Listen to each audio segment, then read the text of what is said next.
आपलं बाळ रडतंय परंतु तुम्हाला कळत नाहीये का रडतंय, त्याची अनेक कारणे असू शकतात.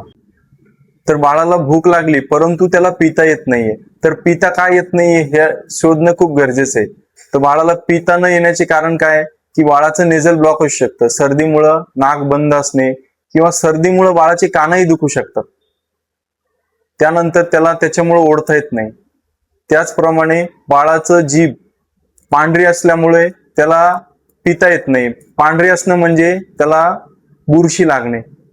जेव्हा आपण बॉटल फिडिंग देतात तेव्हा अस्वच्छतेमुळे त्याचा जीभ पांढरा होण्याची शक्यता असते.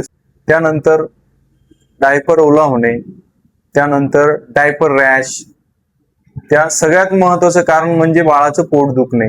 जर आपण बाळाला फिडिंग दिली, दूध पाजल्यानंतर त्याचा व्यवस्थित ढेकर नाही काढला तर त्यामुळं बाळाच्या पोटात गॅस होऊन त्याला मुरडा येतो आणि बाळ चिडचिड करतं. त्यासाठी प्रत्येक वेळा पाजल्यानंतर त्याला 4-5 वेळा ढेकर काढणं खूप गरजेचं आहे. उभं धरून व्यवस्थित त्याला थापटायचं. पोट या खांद्याला लागणं खूप गरजेचं आहे. पोट खांद्याला लागल्यानंतर त्याच्या पोटावर दाब येतो आणि व्यवस्थित ढेकर निघण्यास मदत होते. त्याचप्रमाणे वातावरणातील बदल जसं गरमी किंवा थंडी याच्यामुळेही बाळ चिडचिड करतं. अनेक वेळा आपण बाळाला आभूषणे घालतोय, जसं कडं घालतोय, पायामध्ये कडं घालतोय, हातामध्ये घालतोय, गळ्यामध्ये आभूषणे घालतोय, ते टोचल्यामुळे सुद्धा बाळ चिडचिड करतं. आणि बऱ्याच वेळा टाईट कपडे घालतो. कृपया टाईट कपडे घालू नका, सैल वस्त्राचा वापर करा. अनेक वेळा बाळाला ताप येतोय, खोकल्यामुळे सुद्धा बाळ चिडचिड करते.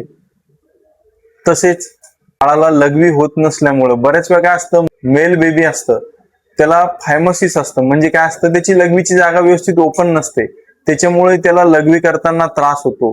तर तेही बघणं तुम्ही खूप गरजेचं आहे. अनेक वेळा मोठ्या आवाजालाही सुद्धा बाळ घाबरतं. विचित्र आवाज किंवा गोंधळ असला तरी बाळ घाबरतं. बऱ्याच वेळा बाळाला इनसिक्युअर फील झालं, आजूबाजूला कोणीच नसेल तरी बाळ चिडचिड करतं.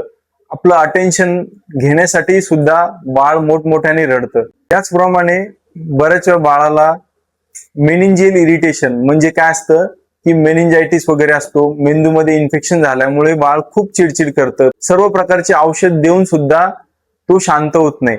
अशा वेळी डॉक्टरांशी सल्ला घेणं खूप गरजेचं आहे. अधिक माहितीसाठी मला तुम्ही DM करू शकता, कॉन्टॅक्ट करू शकता. धन्यवाद.